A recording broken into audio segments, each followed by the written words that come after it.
noches. Vamos a dar comienzo a este acto. Es un acto que se enmarca dentro del ciclo Otras Miradas, que los que veo caras conocidas de otras conferencias saben que está enmarcado en una línea de colaboración con el Ayuntamiento de Córdoba, con el INDEC.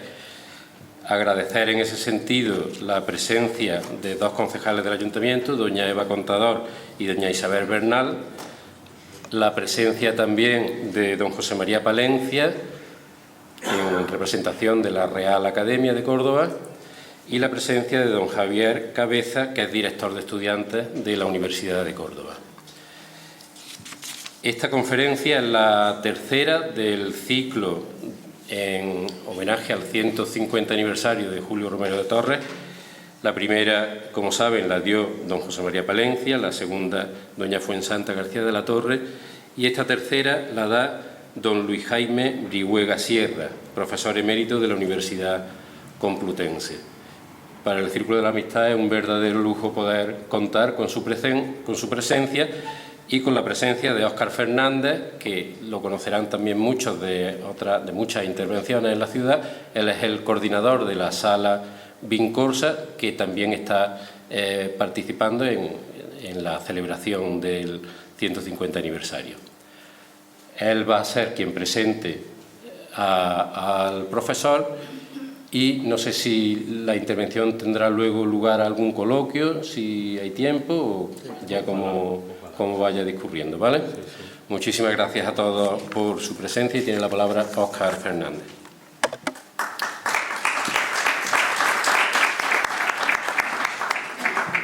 Bueno, buenas tardes, bienvenidos, bienvenidas. Gracias ante todo al Círculo de Amistad por la invitación a compartir mesa, aunque sea por un ratito, con don Jaime Brihuega, por varios motivos. Uno, porque es la persona quizá más adecuada para ofrecernos visiones alternativas o sugerentes o incluso provocadoras sobre la obra de Romero de Torres, visiones que a buen seguro luego provocarán un debate que además a Jaime le encanta. Y por otra parte, porque me van a permitir un poco la nota personal. Este señor a mí me enseñó entre otros, me enseñó a montar exposiciones, con lo cual hoy estoy muy emocionado, la verdad. Como la biografía de las personas, la vida pública y privada de todos está ya en Internet, me van a permitir que no me detenga demasiado en la semblanza académica, histórica de Jaime Brihuega. Sí quisiera hacer una serie de apuntes escogidos entre una infinidad de datos y de experiencias que ha tenido Jaime, porque creo que vienen a colación de la tarde de hoy y que además nos van a ayudar un poco más a entender al personaje, yo creo. Creo que todos sabemos, o es conocido, que Jaime Brihuega es profesor emérito de Historia del Arte de la Universidad Complutense de Madrid. Es muy conocido también que Jaime pertenece a la generación, digamos, a esa nueva generación de historiadores del arte, de historiadores en general, que con la transición y la democracia, digamos, nos ayudaron a arrojar luz sobre unas décadas y unos momentos que parece, o que daba la sensación al menos, que habían quedado en parte oscurecidos. Me refiero sobre todo al legado de las vanguardias históricas en España y a la memoria del exilio. Bueno, pues él, junto con otros muchos historiadores, Bozal, Juan Manuel Bonet, etcétera, digamos que hicieron un trabajo realmente imponente de recuperación de todo ese trabajo y de puesta en valor de artistas, ellos y ellas, que por diversas vicisitudes, el exilio, el insilio, la muerte, la guerra, el cambio de bando ideológico, miles y miles de vicisitudes, digamos, quedaron un poco apartadas del discurso de la historia del arte. Por ejemplo, él en el año 81 publica un trabajo que es pionero, que se llama La vanguardia artística en España, 1909-1936. Estamos hablando del año 81. Y ahí sigue porque en el año 2017, he escogido un poco el primero y el último, publica Cambio de siglo, República y exilio, arte del siglo XX en España, ¿no? Que es como una recopilación donde aparecen algunos de sus trabajos que él ha venido desarrollando pues, en catálogos, publicaciones, etcétera, y que yo creo que cierra de alguna manera un ciclo, ¿no?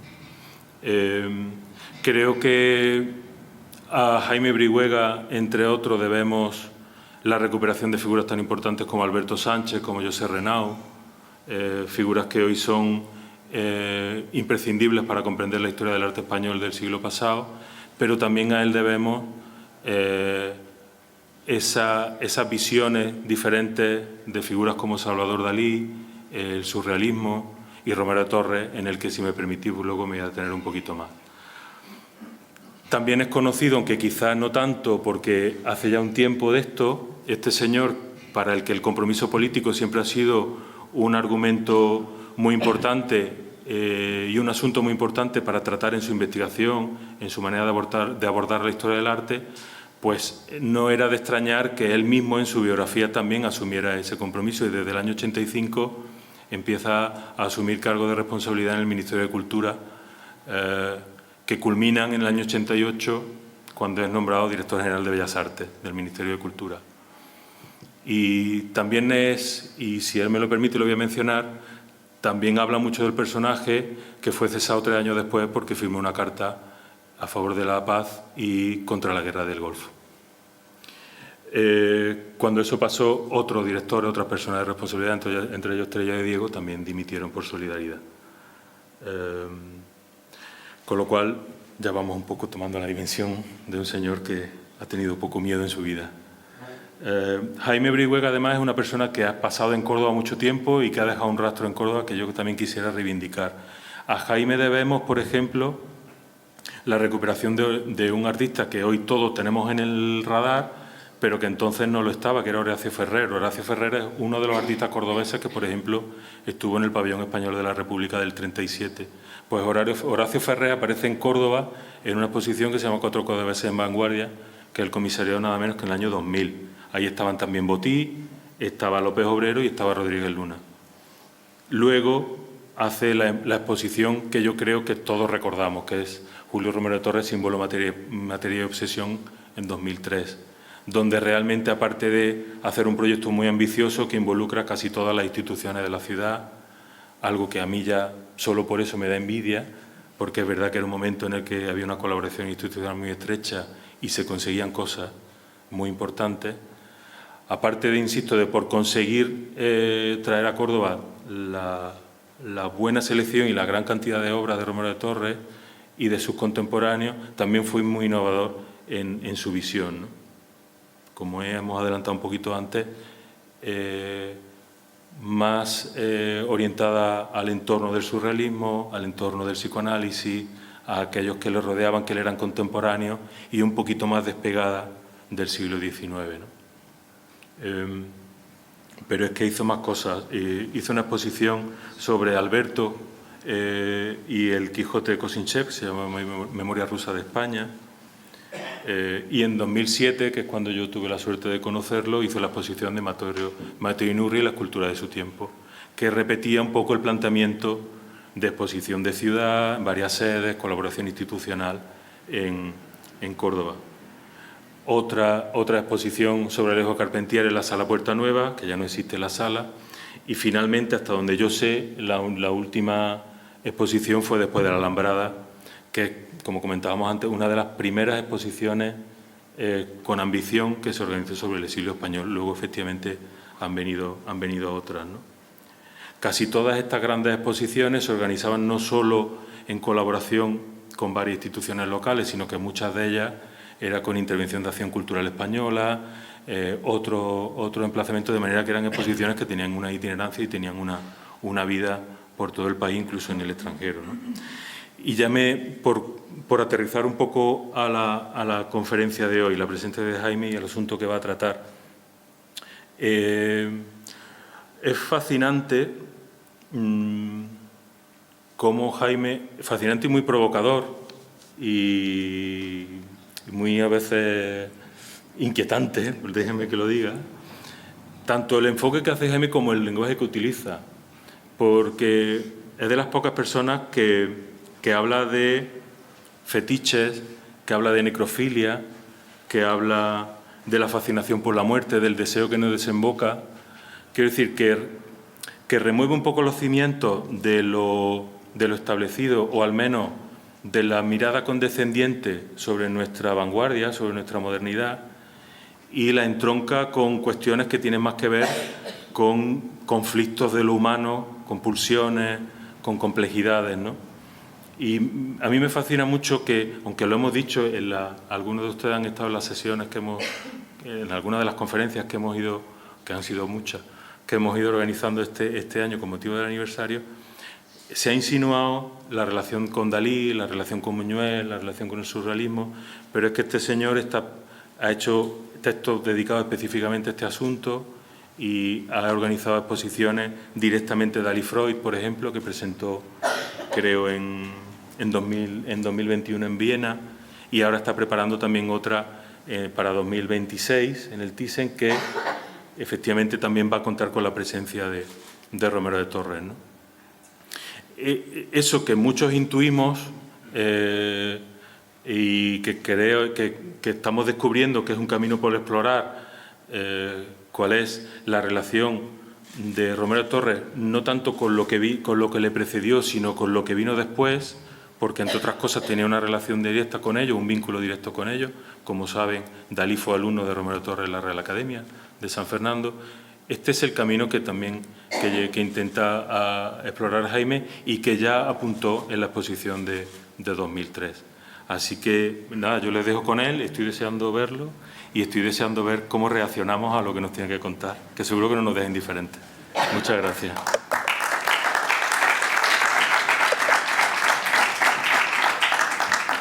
Bueno, muchas gracias, Óscar, por tu presentación, porque además me ha hecho recordar tiempos en los que hemos trabajado juntos y la verdad lo hemos pasado muy bien aquí en Córdoba.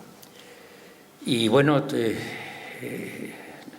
no sé si exageración, yo supongo que un poco de exageración, pero bueno, me ha hecho pensar en la edad que tengo, que ya es muy grande, ¿no? Me siento aquí como un cierto dinosaurio, bramando y contando cosas. Quiero agradecer sinceramente al Círculo la posibilidad de dar una conferencia, sobre todo precedido por figuras que saben mucho más que yo sobre Romero de Torres. Ahí tenemos a José María Palencia Cerezo. Lo cual pues, me libra un poco de entrar en lo que seguramente ellos han dicho mejor que nadie y me permite moverme en este mundo de hipótesis o de sugestiones que la pintura de Romero de Torres sinceramente no deja de producirme. Hay un tema fundamental que es la presencia de Julio Romero de Torres en la historia del arte español, en la historiografía que habla de la historia del arte español. Empezó con un encumbramiento mientras él vivía, a pesar de que tuvo rechazos por ser demasiado moderno, a veces en las exposiciones nacionales, o no toda la aceptación que debiera ser, pero él, digamos que finalmente logró hacerse tanto con el público en general, con el que conectó muy bien, como con, digamos, toda la crítica y todos aquellos que reflexionaban sobre el arte. Luego viene una etapa de rechazo o de postergamiento, precisamente que coincide con el final de los años 70 del siglo pasado y 80, cuando, como decía Óscar, empezamos a descubrir que habían existido unas vanguardias, una modernidad que de alguna manera había sido medio acallada o, digamos, borrada de la memoria después de la Guerra Civil. Entonces, la idea un poco obsesiva es que, bueno, Julio Romero de Torres es un hombre demasiado tradicional, no está al camino de la modernidad, su pintura es además excesivamente folclórica y demás. Todos estos tópicos lo postergaron un poco. Yo recuerdo discusiones con Valeriano Bozal, al que ha mencionado Óscar. Valeriano, que ha muerto hace poco, bueno, no podía ni ver a Romero de Torres. Yo le decía, no, pero tenemos una serie de cosas. ¿Qué ocurrió? Hay una tercera fase, que es la recuperación de Julio Romero de Torres. Una recuperación que se produce a partir de los años 80, me refiero entre lo que es la institución arte, crítica, museos, historiadores y demás. Porque resulta que Julio Romero de Torres, por ser figurativo, no tiene por qué estar al margen de la vanguardia. Es unos años en que se descubre que la modernidad en el periodo de entreguerras básicamente es una modernidad figurativa y de figuraciones adjetivadas con determinados elementos. Luego veremos una serie de obras que nos lo muestran. Y entonces Julio Romero de Torres empieza a seducir, por ejemplo, a Paco Calvo Serrayer, que hizo una exposición que de pronto lo trae al presente, o a Lili Litvak, que empezó también en el Museo de Bilbao a hacerlo, y otra serie de personas que siguieron detrás, viendo en Julio Romero de Torres una serie de factores que no lo mantenían al margen de la modernidad. Una modernidad en la que con la que él no comulgaba, él no se sentía un vanguardista, pero había en él una extraña intuición por la cual conectaba con temas que en ese momento iban a ser fundamentales para la modernidad de entreguerras, entre el año 15 y precisamente la aparición de la Segunda Guerra Mundial. Yo voy a intentar ver precisamente estos, digamos, banderines de enganche de Julio Romero con cuestiones que tienen que ver pues, con la modernidad y sobre todo con el tema del surrealismo, el surrealismo daliniano, para el que él fue digamos, una figura de referencia. Una cosa que hace de Julio Romero un artista contemporáneo, avant la lettre, por decirlo así, es que fue un verdadero performance. Lo vemos cuando vemos las secuencias de cuando está pintando en el estudio, en el fotograma en la Malcasada, de la que tengo aquí un fotograma, lo vemos cómo actúa, cómo representa su propia cualidad de artista, en qué consiste, su manera de mirar, su manera de relacionarse con nosotros y al tiempo con lo que pinta. Hay momentos en que su mirada es la mirada que se refleja a veces en sus obras. Nos mira insistentemente. El hecho de mirar es absolutamente fundamental en el artista. Su presencia ante el público en sí misma estaba hablando del carácter de sus obras, el carácter que surgía de su interior, que él volcaba y que rebotaban hacia el público. En este cuadro, que me han dicho que seguramente pase a la colección del Ayuntamiento, lo cual es una noticia fantástica, él se coloca junto a él, incluso si lo colocáramos así, da la sensación de que su propia figura, de alguna manera, adopta gestos, al menos coherentes, con los gestos de lo que pinta. Es decir, una relación entre la obra y el personaje fundamental. Como imágenes como estas de la Niña Torera o el Juan Belmonte, esa fotografía en la que él también desnudo se cubre con el capote, mostrando de alguna manera que su persona aborda digamos, las caracterizaciones que muestra su pintura o viceversa, que su pintura aborda algo que tiene mucho que ver con su manera de entender el mundo. Un hombre que nos mira insistentemente. Ese autorretrato del año 98, luego lo volveré a proyectar porque de alguna manera avanza mucho de lo que va a ser esas figuraciones de vanguardia en entreguerras. O esa mirada, siempre esa mirada. Nuestra Señora de Andalucía, también ese retrato en el que nos mira y parece que nos sugiere algo que además es complejo y es extraño, incluso oscuro a veces. Claro, esto conecta con los verdaderos performers de las vanguardias, es decir, Marcel Duchamp en sí mismo, su persona, es una obra de arte. Él, se instala frente al público, incluso como en este caso, adoptando un personaje imaginario, Rose c'est la vie, que suena a inglés, pero si lo pronunciamos en francés, Rose c'est la vie. Hay ese juego irónico, incluso hay un perfume con su propia cara, está disfrazado. Él en sí mismo es la obra de arte, como lo era Joseph Beuys, cuando de pronto se pintaba la cara de dorado y cogía una liebre muerta, hablaba con ella ante un público y se suponía que le estaba contando sus nociones sobre el arte. O abajo, que lo tenemos en una universidad alemana, hablando frente a los estudiantes, esgrimiendo un bastón que tiene que ver con el cayado del profeta. Bien, en sí mismo él es una obra de arte, como lo fue Warhol con su Factory, su propia presencia. De él conocemos sus obras, pero conocemos también su biografía. O, yéndonos ya casi al presente, Gilbert y George, desde el año 72, se representan a sí mismos continuamente, de una o de otra forma. Ahí está la distancia. La siguiente obra es de 2008. E incluso no es que se representen, es que van vestidos con unos trajes de telas excesivamente duras, que dejan un poco las canillitas salir, los pantalones son pesqueros y se mueven de una manera extraña. Ellos son en sí mismos una instalación, una performance, y no digamos Salvador Dalí. Su muerte fue, como ustedes saben perfectamente, todo un acontecimiento, y luego en la memoria la figura de Romero de Torres siguió, sobre todo durante los años 30, 40, 50 y 60, volviendo en billetes, en sellos y demás.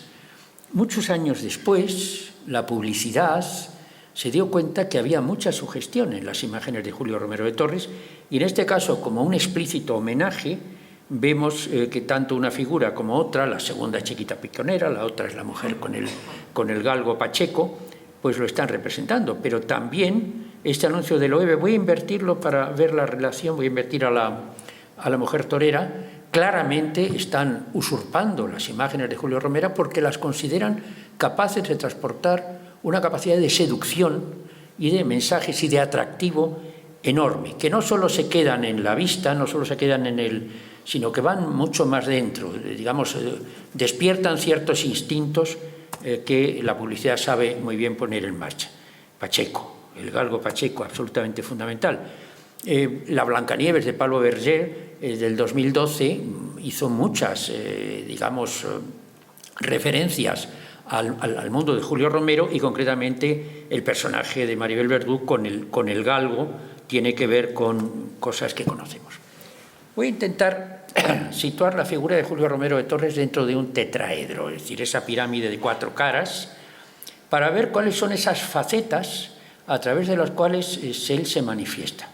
Por un lado, ese clasicismo crepuscular, la larga sombra del simbolismo, del cual tenemos ahí al lado unas obras absolutamente maravillosas y de una ortodoxia simbolista que le conectan con todo lo que se estaba haciendo en el resto de Europa.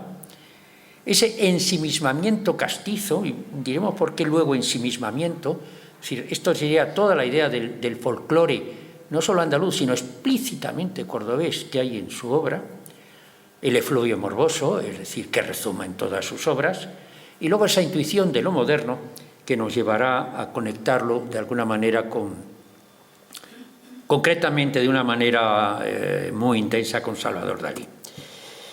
Clasicismo crepuscular, bueno, obras como las que ahí tenemos, El canto de amor, o Amor sagrado, amor profano, que en el año 8, el simbolismo en España se extendió prácticamente hasta los años 30. España tuvo un primer simbolismo, digamos, contemporáneo a lo que estaba ocurriendo en el resto de Europa, pero luego, de alguna manera, fueron matices, adjetivaciones de la figuración que siguieron persistiendo. Y en este sentido, Jalil Lidbak y el propio Calvo Serrayer vieron en la figura de Romero de Torres uno de los principales personajes que lo mantenían vivo ese simbolismo, hasta llegar a conectarlo con el simbolismo que emerge de la pintura metafísica y después del propio surrealismo. Obras que todos conocemos y que están claramente metidas en esa corriente simbolista que estuvo presente en su obra durante toda su vida. No hace falta a unos cordobeses hablarles de estos cuadros porque hablan por sí mismos. Ensimismamiento castizo, es decir, ese cerrarse, ensimismarse dentro de un mundo donde todo el folclore o los elementos que definen la cultura andaluza, pero sobre todo la especificidad cordobesa. Hay una especie de Córdoba como microcosmos donde él se mueve, que está presente en todas sus obras de una manera extraordinariamente recurrente y que de alguna manera también tendrá que ver con otro fenómeno que luego mencionaré. Nuestra Señora de Andalucía, obviamente cada uno de los elementos ahí presentes está representando algo de ello. Él mismo está mirando al público y sirviendo de introductor en esa imagen. La consagración de la copla, alegrías, la musa gitana, un tema que en principio de pronto el simbolismo se abre de una manera brutal sobre la realidad, sobre el naturalismo prácticamente. Lo que tenemos ahí no es una ninfa, es una mujer de carne y hueso, y eso nos recuerda que Manet montó también un verdadero escándalo cuando presenta su Olimpia, porque su Olimpia no era una ninfa, era una mujer de verdad de carne y hueso. En este sentido, el giro de modernidad que impuso Manet y que no fue ni siquiera capaz de valorar Baudelaire, pero que hoy valoramos de manera extraordinaria, con unos años de distancia, como es lógico en nuestra cultura, de alguna manera también está en el presente. La Niña de la Ribera del año 7 o en la Ribera del 28, reconocemos esas imágenes de Córdoba, esas imágenes que a veces recuerdan el tema de la ciudad muerta de Valdelomar, es decir, esa ciudad que guarda en sí mismo un conjunto de memoria que nos lleva a toda su historia y que simplemente sus imágenes, siempre crepusculares, siempre como alejándose, son capaces de resucitar.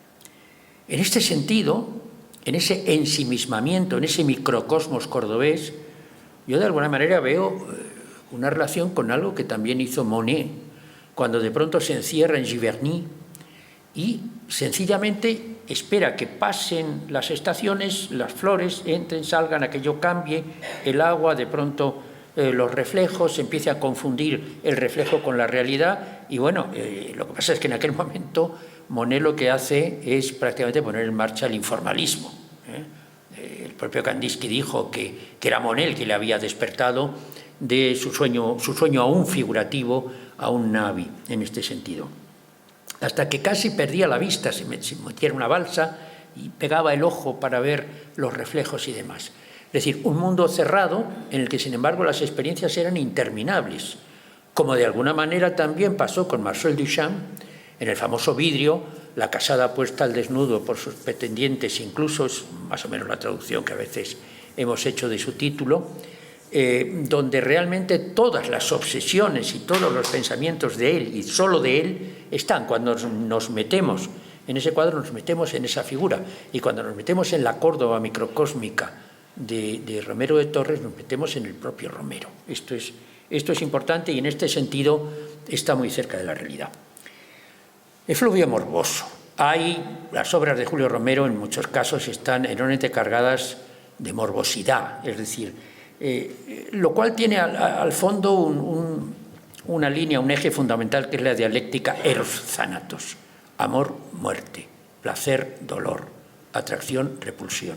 Es decir, sentimientos encontrados de una dialéctica que veremos que en sus obras es una intensidad a veces sobrecogedora. Mira qué bonita era, es una obra del principio donde la idea de la muerte, esa representación de una niña que vio desde una ventana, es decir, es un cuadro de alguna manera que está dentro de, digamos, el academicismo naturalista de su tiempo, pero donde la muerte tiene una presencia fundamental, que no es simplemente una anécdota que se pierde en el pasado, es que va a reiterarse a veces. La muerte de esa mujer que ha tenido una vida pecaminosa y que, sin embargo, digamos, al final recogen, y esas monjas en esa gracia, en esa especie de redención, pero una redención que pasa por el tacto, por una caricia, por digamos, una proximidad de los cuerpos absolutamente llena de voluptuosidad.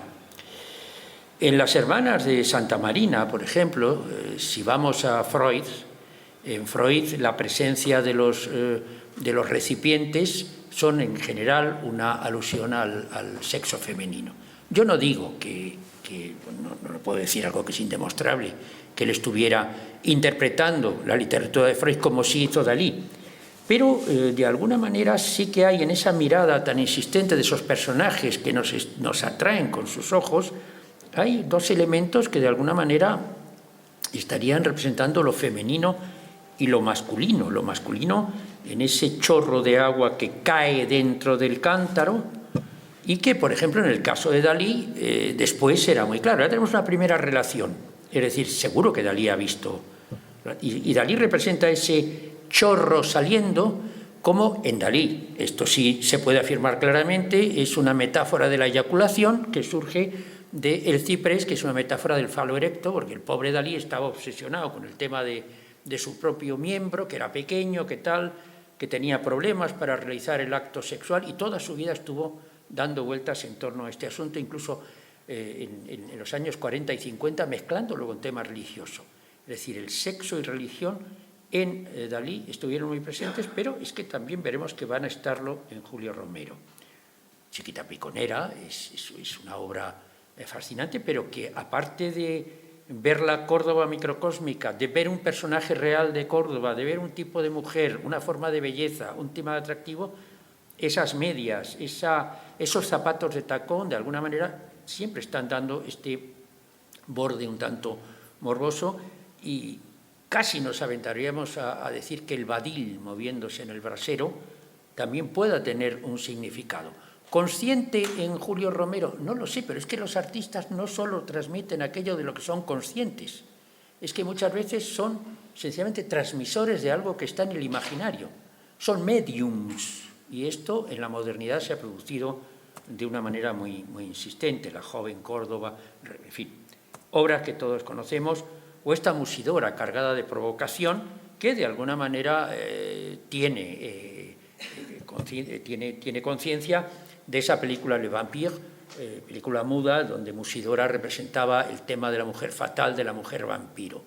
Es decir, en esto él está, digamos, recuperando el tema de la mujer fatal, que como todos sabemos, sobre todo en la figura de Salomé, fue un protagonista fundamental, que llena buena parte del imaginario literario, teatral y artístico del cambio de siglo. Es decir, la mujer fatal, que es una figura, digamos, fruto de la cultura patriarcal. No es que la mujer alcanzara y se empoderara siendo fatal, sino que constituía ese juguete que satisfacía ciertos deseos ocultos que a lo mejor la moral habitual no permitía evidenciar en los hombres. Es decir, es una fabricación falocrática, como suele decirse ahora. Nuevamente la muerte de Santa Inés, la muerte como dormición, pero también como un personaje que puede ser deseable, como lo era el entierro de Atalá de Girodet, que está en el Louvre, donde realmente esa muerta iluminada por una luz prácticamente es un ser dormido, es un ser que se puede amar, eros thanatos, amor, muerte. Este ser capaz de juntar ese oxímoron que se transforma en dialéctica, amor, muerte, como lo está de alguna manera en las trastiendas de nuestras conciencias muchas veces. Y lo descubrió Almodóvar. En Hable con ella, Almodóvar recurre directamente a la imagen de Santa Inés, que he invertido para hacerla coincidir, podría haber invertido Almodóvar también, pero para que coincida, y el parecido, es decir, la inspiración es absolutamente definitoria. O esta Blancanieves de Pablo Hergé vuelve a tomar el tema de la Santa Inés y el tema también de la muchacha, del qué bonita era que hemos visto al principio. En fin, más allá del pecado, digamos que es capaz de sobrepasar la sugestión de lo heterosexual para, digamos, adentrarse en otras formas de erotismo que claramente están aquí representadas, o que de alguna manera, si no están explícitamente representadas, se representan a sí mismos en nuestra conciencia cuando lo contemplamos. Digamos que la dialéctica eros thanatos, donde se hace más feroz en el caso de Romero de Torres, es en las distintas versiones de la Salomé que ama y que quiere la muerte. Vamos, es la figura básica del asunto. Pero curiosamente, el bautista no es un bautista, es una bautista, y ella nos mira mostrándonos cómo acaricia la cabeza cortada. Esto veremos que luego, en el caso de la relación con Dalí, es decir, la proyección de Romero de Torres sobre Dalí, es un tema absolutamente fundamental. O en esta cabeza de santa, donde, digamos, la expresión es la expresión de la cabeza sin vida, de la muerte, pero también la expresión del éxtasis, tema absolutamente fundamental, tanto en la pintura de Julio Romero como después en la pintura. O, yéndonos ya a esta Salomé del 26, donde vemos que la cabeza del Bautista está ya entrando en fase de putrefacción, prácticamente. Y entonces la mirada es una mirada, digamos, ya más, más triste, está mirando con cierta melancolía esa cabeza que va perdiendo vida y frescura, pero la presencia de la podredumbre es algo que luego, bueno, ya veremos, lo volveremos a ver después, en Dalí va a ser absolutamente fundamental. Hemos visto antes este erotismo de las figuras a medio vestir, que él mismo representó con una fotografía, es decir, volviendo a incidir en el tema del Julio Romero performer, que se identifica con sus obras. Naranjas y limones, por supuesto, donde ya incluso la connotación erótica es muy explícita, como luego en un determinado momento un anuncio que trajo cierto escándalo y cierta discusión en el año 93, la chica de los membrillos de alguna manera volvía a reiterar lo que en su día de una manera tan sutil o no tan sutil había hecho él. Y la neta de la Trini, es decir, vuelve a estar la Córdoba al fondo, vuelve a ver la figura que mira, no se sabe si con admiración o con envidia, pero llamo la atención sobre cómo no ahorra la visión explícita del vello púbico, que es algo que normalmente en la pintura siempre se ha ocultado.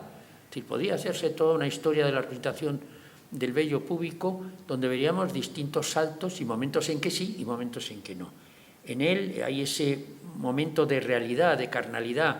Es decir, hay simbolismo, pero es un simbolismo que pone el pie y se levanta sobre una base absolutamente tangible y real.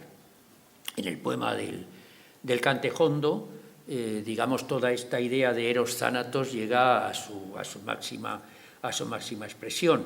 Es decir, vemos que vuelve a aparecer casi de una manera explícita la mujer de qué bonita era, pero, claro, no podemos olvidar que quienes están velando a esa muerta son sus hijos.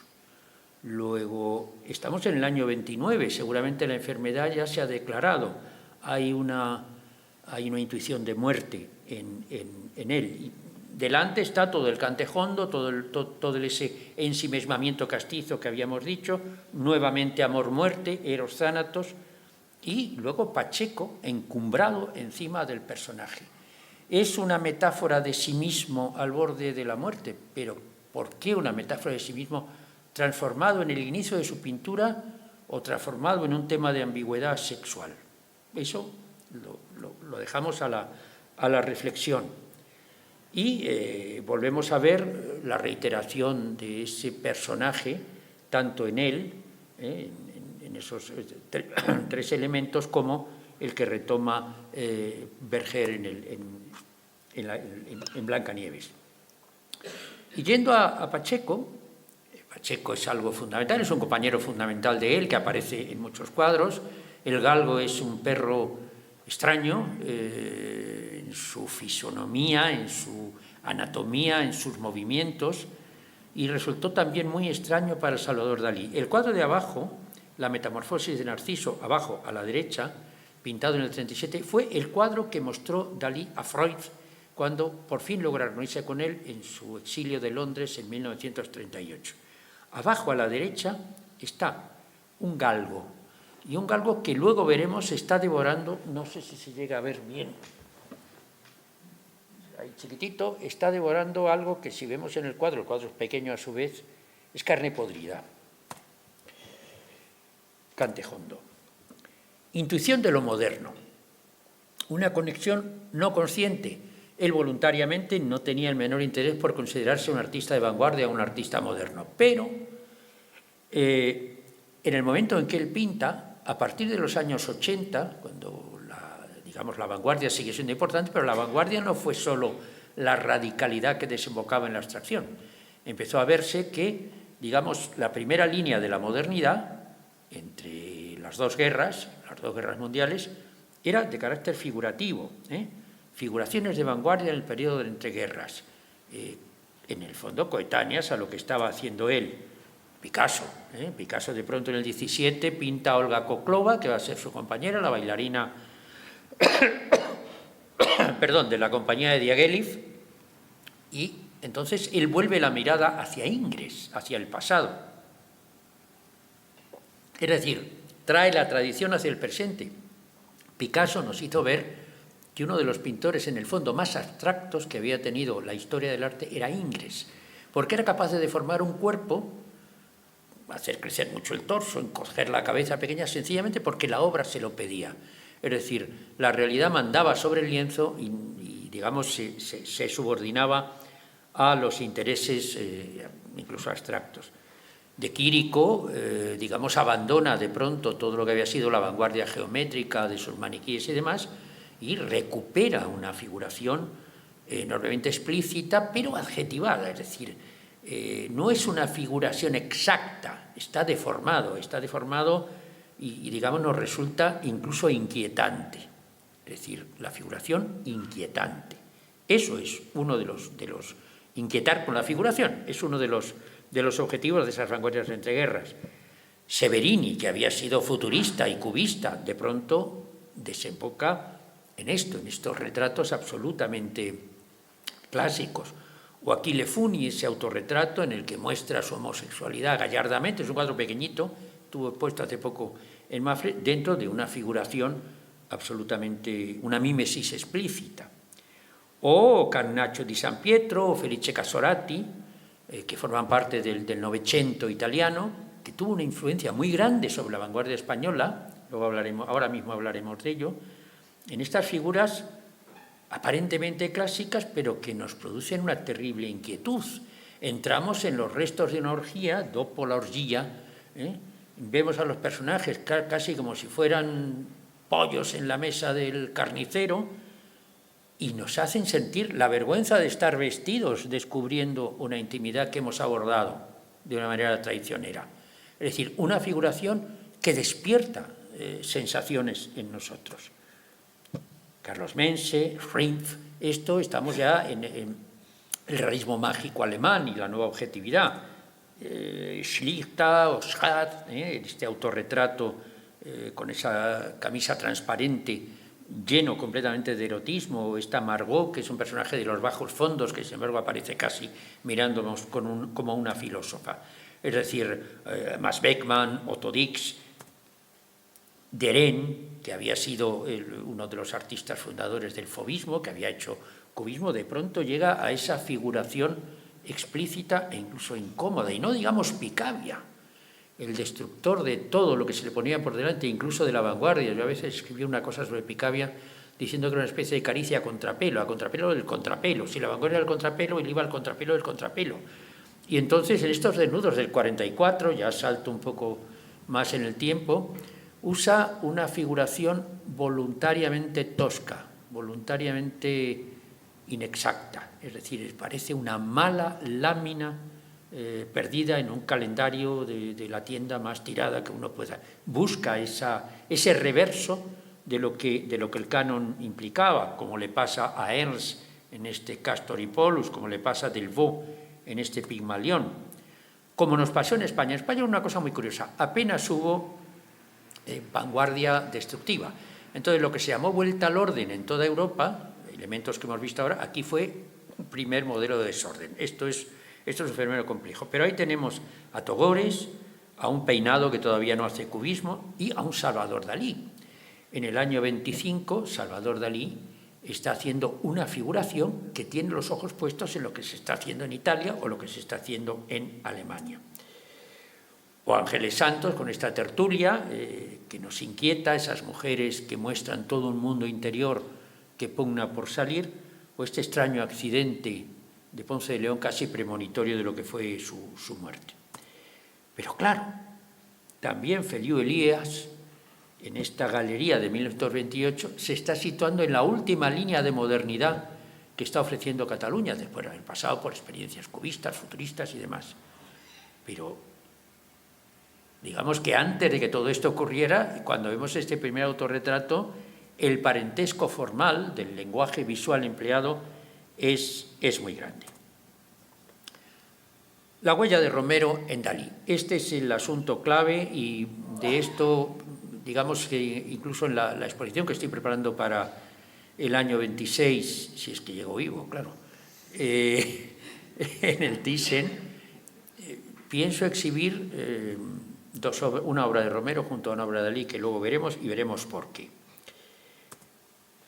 Aquí tenemos un texto de la vida secreta de Dalí, volviendo al sueño de la inundación de yeso. Está hablando que todo el rato que ha tenido un sueño, que el yeso le inundaba, todo lo que es, digamos ya en una fecha en que él es consciente de toda esta investigación surreal que él hace. Dos telas que tengo al pie de mi cama y que miro con complacencia antes de dormirme. Estas dos telas habían sido anteriormente dos estudios ejecutados en la clase llamada de ropaje que estaba bajo los auspicios del pintor cordobés Julio Romero de Torres. Y no solo hay este dato, esta conexión, cuando a Dalí lo expulsan de la Academia de San Fernando por haber organizado un follón, porque no habían dado una cátedra a Vázquez Díaz, una de las personas que hablaron en su favor fue también Julio Romero de Torres. La erótica de la mutilación, cabezas cortadas. Bien, volvemos a las cabezas cortadas, y además unas cabezas cortadas cargadas de significados y de connotaciones diversas, como hemos visto, en Julio Romero, anteriores o casi contemporáneas a la aparición continua de cabezas cortadas en el caso de Salvador Dalí. Cabezas que son dobles, es un retrato superpuesto de Lorca y de él. Entre Lorca y él hay una relación confusa. Lorca está enamorado de Dalí, Dalí se acerca y le rechaza, incluso dice que intentó tener relaciones sexuales con él, pero le fue imposible, fue muy difícil, y al final yo creo que con perdón por el término, le puteaba un poco Dalí a Lorca. Y siempre aparece el tema de la mutilación.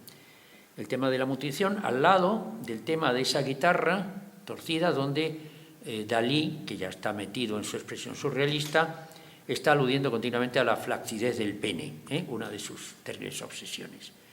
Naturaleza muerta al claro de luna malva, ahí volvemos a ver esas dos cabezas, dos perfiles, la cabeza braquicéfala, que es la de Lorca, y la dolicocéfala, que es la suya, en ese perfil, al lado de toda otra serie de formas que están claramente metidas dentro del mundo surrealista y continuamente, es decir, la decapitación, la mutilación, es un tema al que ha concedido mucha importancia en las Salomés Romero de Torres y que van a ser un tema absolutamente continuo en la obra de Dalí. La putrefacción. He hablado antes de esa imagen sobre el plato que está perdiendo ya la frescura, se está casi adquiriendo esos tonos malvas de lo putrefacto, y en Dalí la referencia a la putrefacción es continua, el asno podrido. Lo que se rechaza, sin embargo, es lo que atrae. Atracción-repulsión. Estamos en una de las manifestaciones de esa dialéctica eros-thanatos. En el perro andaluz aparece la figura de un burro putrefacto encima de un piano y vuelvo a poner arriba, no sé si ahora se verá mejor, el perro que devora un trozo de carne macilenta, es decir, está muy presente en él. El tema del fetichismo. El fetichismo en Romero de Torres, como ha demostrado Lili Litvak en aquella hermosa exposición que hizo en el Museo de Bellas Artes de Bilbao, está continuamente presente en Romero de Torres. Zapatos de tacón. El tacón femenino, el zapato de tacón femenino, como uno de los elementos tradicionales en el tema del fetichismo. Pongo sencillamente algunas imágenes, podría estar proyectando continuamente, como ustedes saben perfectamente porque conocen la obra de Julio Romero. Los zapatos de tacón. Incluso zapatos de tacón en Esperando los Reyes que se cruzan, es decir, no están alineados, están casi superpuestos el uno por el otro, en una extraña gestualidad que de alguna manera es sugerente, o en el que Conchita Saavedra mete el dedo, casi señalando en su interior. Estaríamos ante el ánfora que antes veíamos junto al grifo que echaba agua. Estaríamos en una alusión por parte de Conchita Saavedra a su propia sexualidad, a su propia vagina, en una palabra. Desde luego, en el caso de Dalí sí sería así. En estas primeras obras del año 26, ya claramente el arranque del surrealismo, donde vemos ese homenaje noticiario Fox, una de las primeras obras plenamente surrealistas, donde lo que hay es una prostituta, un marinero con la prostituta, y él, en forma de niño, acogido casi en el vientre como una figura bizantina de la Teotocos, la madre de Dios y el niño, sí, fumando en una pipa y demás, y al fondo la imagen de la prostituta con zapatos de tacón y medio desnuda, y luego todos esos orificios que vemos, los orificios que vemos en el barco de la chimenea, el orificio claramente expresado en la pipa, en la sombra de la flauta que se proyecta sobre el brazo, vemos también el orificio de la flauta. Los orificios para Dalí son continuos. En principio los toma de algunos bodegones de Picasso, pero luego los va llenando de un significado claramente sexual en su caso.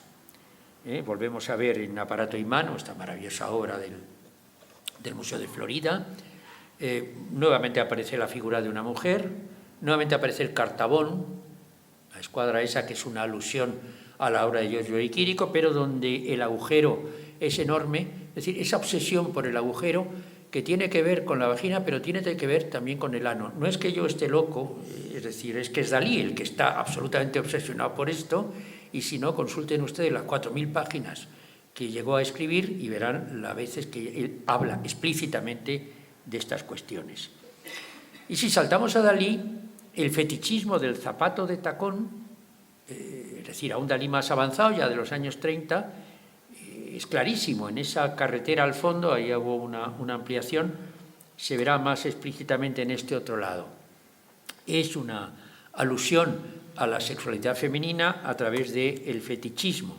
O en este remordimiento, esta esfinge enterrada en la arena del año 31, si nos acercamos a su cuerpo, vemos que hay una especie de zapato de tacón enredado en la sutil gasa que envuelve su torso, y luego esa vasija sobre la que cae de alguna manera un trozo de gasa, pero que de alguna manera también es un líquido que se derrama sobre ella. Está siempre rondando. Merit Hoppenheim, por ejemplo, en Mi niñera, en esta instalación del año 36, lo que utilizó fue unos zapatos de tacón transformados casi en la figura de un pollo que está a punto de ser comido, con esos adornos de papel que se ponían en los muslos de los pollos. Es decir, la idea del amor y la deglución, que está muy presente en Dalí, no es un tema que esté presente en Romero, pero sí la obsesión por el fetiche. Stirsky también, estos zapatos de tacón con un cuchillo, o en el caso de Belmer, en este subterráneo, donde hay tantas alusiones sexuales, estamos en pleno mundo surrealista, al fondo la ventana tiene forma de tacón de mujer. Y en la maravillosa película de La Venus de las Pieles, la obra de Monsager Masok de Polanski, que presentó en el año 13, hay una escena en la cual, digamos, el amor por el fetiche se muestra de una manera explícita, y muchas otras cosas que veremos luego también. La equivocidad de la imagen. En Dalí hay imágenes espectrales, es decir, que no están representadas, pero parecen ser sugeridas. Imágenes dobles, que parecen una cosa y otra, o dobles lecturas de la imagen que podemos hacer. Los ejemplos son rápidos. Vamos primero a Julio Romero de Torres, que es anterior. En esta Samaritana, curiosamente, las manos del Cristo realmente es como si estuvieran empuñando una guitarra. Luego están empuñando a la Samaritana como si fuera una guitarra, la están haciendo vibrar.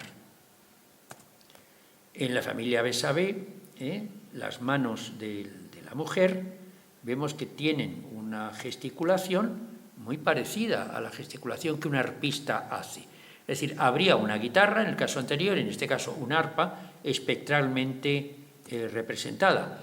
Tema del arpa que en Dalí después sería obsesivo, como cuando dibujaba y tuvo relación con los hermanos Marx, el arpa invisible, meditación sobre el arpa invisible otra vez, es decir, una cosa que continuamente le obsesiona. Tal vez porque ha visto, no lo sé, esto no lo podemos afirmar documentalmente, pero sí, es decir, las imágenes son creadas y pasan al imaginario colectivo, y alguien de pronto las puede ver, porque ya en el siglo XX la reproducción de imágenes es masiva, con lo cual hemos de dar por posible el haber contemplado una imagen y que ella, conscientemente o no, haya generado alguna. En Nuestra Señora de Andalucía llama la atención las manos de la mujer que está abajo sentada a la derecha, que no tocan, parecen tocar algo, y no digamos las que sujetan el paño, sin embargo, enarcan muchísimo los brazos, las manos, es decir, demasiado para ese paño. En Salvador Dalí la vaca espectral es una vaca que no está representada del todo, pero que está sugerida, es un espectro. Habría sugerida una vaca, o un toro, mejor dicho, al que la mujer de la izquierda agarra los testículos, la otra toca el pecho y las manos del guitarrista sugieren los cuernos. Es una hipótesis un poco loca, pero digamos, ¿por qué Las manos de Romero de Torres no siempre se asientan sobre algo que tocan claramente o que empuñan, sino que nos están mostrando gestos que algo nos quieren decir. Es un tema que yo me acuerdo que discutía mucho con Fuensanta cuando hicimos la exposición. Me decía, Fuensanta, es la tradición. Efectivamente, es la tradición, pero en la tradición también hay algo de esto. Dobles lecturas, imágenes dobles. En esta torre antropomórfica de Dalí del año 30, en el primer término hay una mujer a punto de insinuar una felación sobre un cuerpo que es masculino y a la vez es femenino, tiene elementos femeninos, tiene esa equivocidad que luego veremos que está también en alguna obra de Julio Romero de Torres, y al fondo esa torre con un banderín arriba, dos esferas delante y esa masa pilosa detrás es una clara alusión al sexo masculino. Yo no sé si Dalí tendría noticia o había visto el Panteón de Ángel Vélez que Mateo Inurria hizo en el cementerio de la Recoleta de Buenos Aires, pero donde los dos sayones que junto al Cristo erecto con la túnica descorrida, de alguna manera parecen sugerir también en una doble lectura, lo cual es extraño en Mateo Inurria. Pero si Mateo Inurria no quiso mostrar esto, y si Dalí realmente no lo vio tampoco, quien sí lo vio claramente fue Polanski. Y en La Venus de las Pieles, una obra que habla de la obra clave de Masoch, del masoquismo de alguna manera, de la idea del placer que se genera y que sin embargo nos tortura, cuando al final al personaje lo atan y ella baila delante de él, pero lo atan en una imagen que curiosamente establece ese nexo muy claro. Imágenes dobles. Antes he prestado esta imagen, pero fijamos ahora que en la sombra del personaje también el huevo y el resto de la sombra es una alusión al sexo masculino. No digamos en este pan antropomórfico, no digamos en este otro pan antropomórfico. En Dalí esto es muy claro. Tiene algo que ver con algo que ya le había anunciado su maestro. En la apoteosis del torero cordobés, la mano del torero parece declarar el lugar donde algo acaba. Algo que viene de la tradición clásica también. Ese San Sebastián de Guido Reni, si lo miramos a la derecha, el paño, que es casi como un paño de pureza de Cristo, en la famosa obra La sexualidad de Cristo se habla mucho de cómo los paños de pureza a veces tienen la connotación de, la sexualidad de Cristo. Si observamos los pliegues del paño, realmente aparece el válano, el sexo erecto y los testículos. ¿Está de alguna manera sugiriendo, hablando de su virilidad el torero? No lo sé. Sí me parece mucho más claro el caso del arcángel San Rafael, que nos volvería a llevar al tema del erotismo morboso, del efluvio morboso. ¿El arcángel es una mujer o es un hombre? ¿O es una hermafrodita? ¿O está este doble sentido? Y la mujer que se acerca hacia él pone las manos como asiendo en el aire algo que no sabemos qué es. Pongo una imagen pornográfica, pongo una imagen de Clovis Trouille, del confesor surrealista, donde religión y sexo se están juntando y donde parece que las manos sugieren la presencia fantasmal, en este caso, de un pene masculino y unos testículos. Parece sugerirlo, como parece sugerir que esta mujer empuña su propio falo. Y pongo una imagen de pornografía 3D japonesa, donde aparecen estos seres hermafroditas con un sexo enorme y demás. Es decir, ¿hay algo de esto? ¿Hay en estas manos que están en el aire como cogiendo algo también figuras fantasmales? No lo sé. En el Gran Paranoico vemos un caso de imágenes dobles. Tenemos una cabeza, pero si observamos esa cabeza está compuesta por otra lectura que podemos hacer donde hay una serie de personajes que se van incluso perdiendo en la longitud. En el Narciso, la metamorfosis de Narciso que hemos visto antes, la mano que sujeta el huevo, que digamos es una figura como escultórica puesta en pie, que está al lado del perrito, en el fondo se reitera con Narciso mirándose al espejo, el autoerotismo, que es una cosa absolutamente clara en Dalí. Pero si llegamos al hombre invisible, este cuadro es el que yo quiero presentar al lado de la saeta, en la exposición que voy a hacer sobre el universo freudiano de Dalí, vemos que en realidad hay un hombre con las manos así, pero si observamos, esas manos están en el aire o son los huecos que muestra esta extraña cornamenta, que sería como otra especie de mano, cornamenta de alce en sentido negativo. Detrás, en la figura del cuerpo, es un torso femenino, una columna, y la cabeza está compuesta por otros elementos. Y bueno, aquí en primer término, abajo a la derecha, hay una serie de figuras que son como unos padres abusando de unos niños. Bueno, esto está dentro del mundo torturado y obsesivo de Dalí. El tema de imágenes dobles, esta es una de las más impresionantes. Es decir, aquí vemos una durmiente, que aquí tendría la cabeza y aquí tendría su cuerpo. Vemos un león, eso sería el cuerpo del león, y esto la cabeza, como él nos dice en el título. Aquí tenemos un caballo bebiendo, pero de pronto ahí tenemos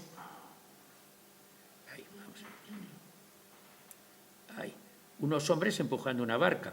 Y aquí tenemos una figura masculina y en el fondo una figura arrodillada realizando una felación. Bueno, imágenes donde se superponen todas esas lecturas.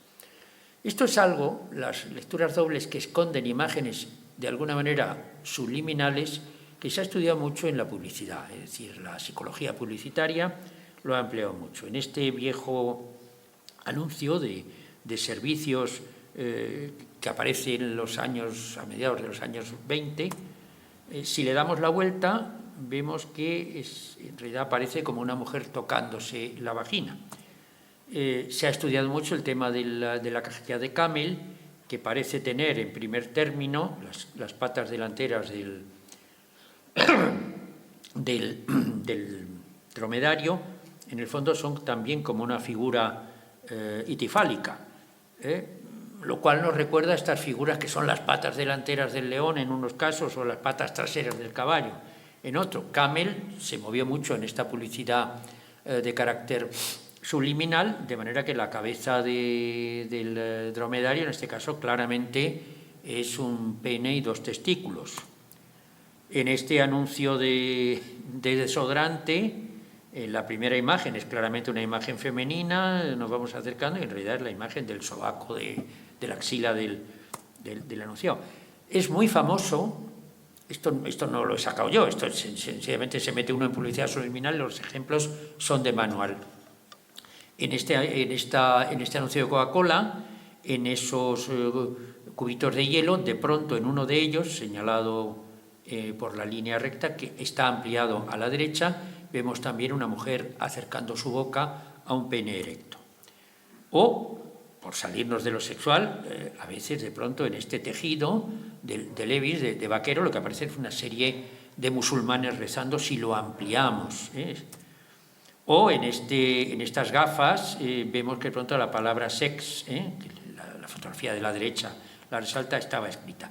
Imágenes que tienen que llegar de una manera inconsciente. Más consciente llega este anuncio, es un fragmento de un spot publicitario de 1976 que causó un follón en Francia y una discusión y un debate. Hay una mujer que está tocando la botellita de Perrier, al tocarla la botella de Perrier va creciendo, ¡pum!, y al final estalla, con una alusión enormemente explícita, en este caso no hace falta. Mi pregunta es, esta joven recostada en una puerta de Córdoba que nos mira con esa mirada tan atractiva, en el fondo con sus manos situadas exactamente a la altura de su sexo, nos está invitando en una provocación, o cruzando sus dedos, entrelazándolos como se entrelazarían dos cuerpos. Desde luego, en su época, otros artistas lo han hecho, como Federico Beltrán Masés, contemporáneo de Julio Romero, en este Fedra e Hipólito, que expusimos además en el mundo romeriano, en aquella famosa exposición que hicimos en Córdoba.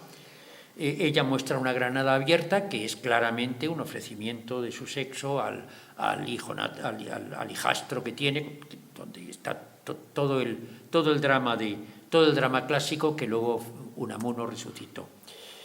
Amor sagrado, amor profano, ¿no? En esa duplicidad. Esas manos, ¿qué pasa con las manos que tanto sugieren de Romero de Torres?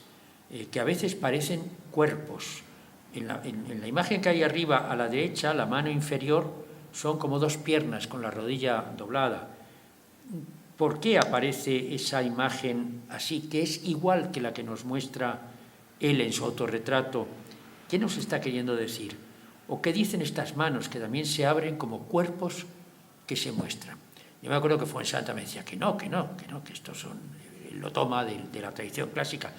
Pero la tradición clásica es que ha jugado mucho con este asunto, como vamos a ver inmediatamente. Las manos, en el poema de Cantejondo, de la mujer que cruza las manos sobre el cordal de la guitarra, son claramente cuerpos que se abren, que se arrodillan. Tienen esa doble lectura. Si nos vamos al pasado renacentista, la pintura veneciana, Carlo Crivelli, vemos que esas manos extrañas tocando al niño, metiéndose al niño, pero sobre todo esas imágenes de ahí arriba donde el pepino y las frutas redondas vuelven a tener una alusión claramente sexual. Si no es clara en este cuadro, es mucho más clara en este otro.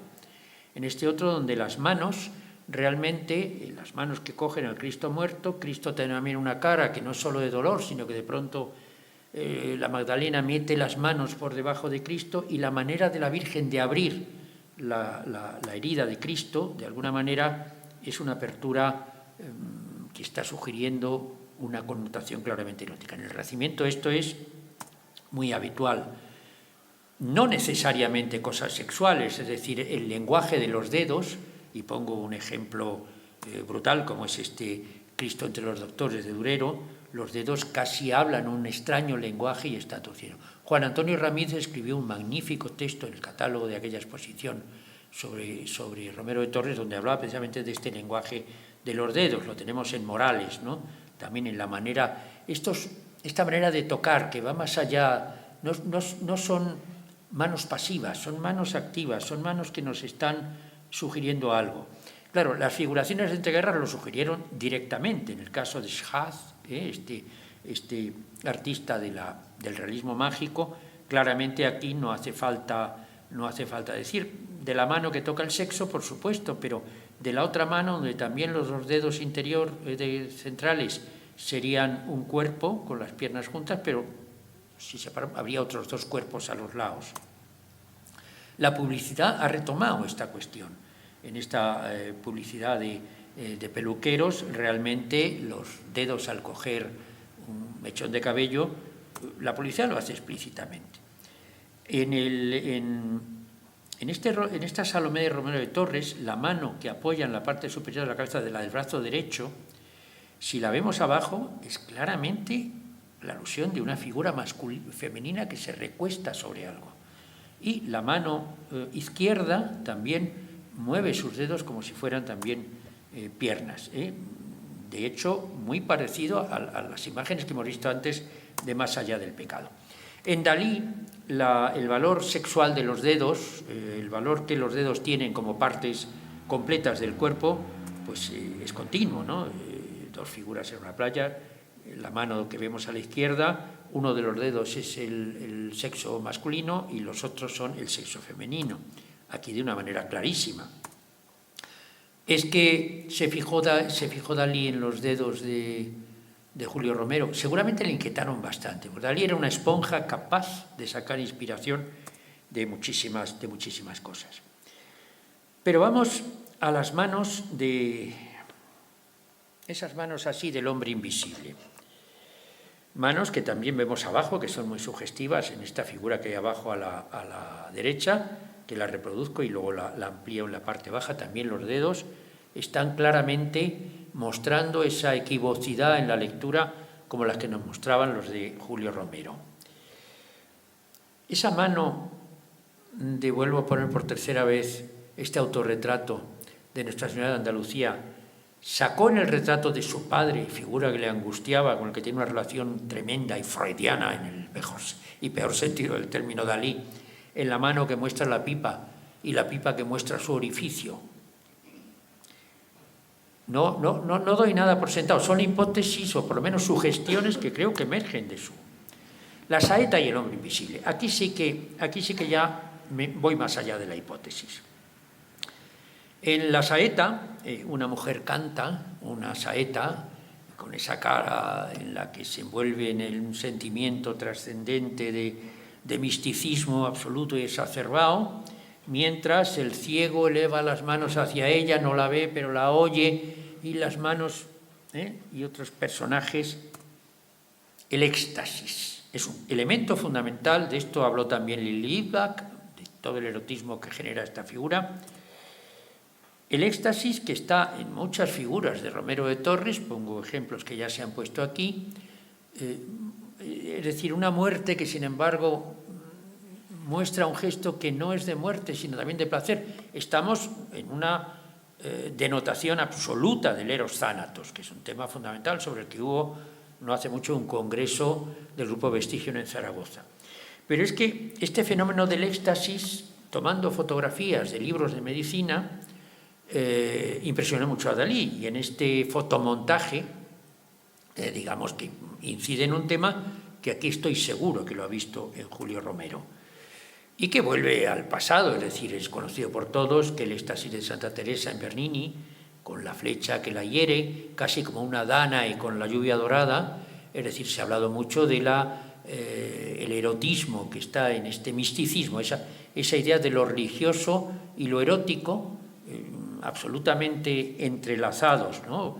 En la beata Ludovica Albertoni, Bernini vuelve a repetir esta idea, ¿no? Este morir que es casi orgásmico, para ser muy claros, y esto se repite en los martirios. Stefano Legnani, el martirio de Santa Águeda, Francesco del Cairo, el martirio de Santa Inés, mueren, y sin embargo, en ese momento de la muerte hay el goce, lo cual es muy místico, es el goce de alcanzar el martirio que va a alcanzar, digamos, la salvación eterna. Vuelvo a poner las dos imágenes porque esas manos del hombre invisible y esas manos del ciego son extraordinariamente parecidas. La gestualidad digital, vuelvo a ello. Las he dado la vuelta y prácticamente parece que están evocando desde dentro, no desde donde están las manos, del ciego que oye cantar a la mujer de la saeta, como si las estuviéramos viendo desde la mujer.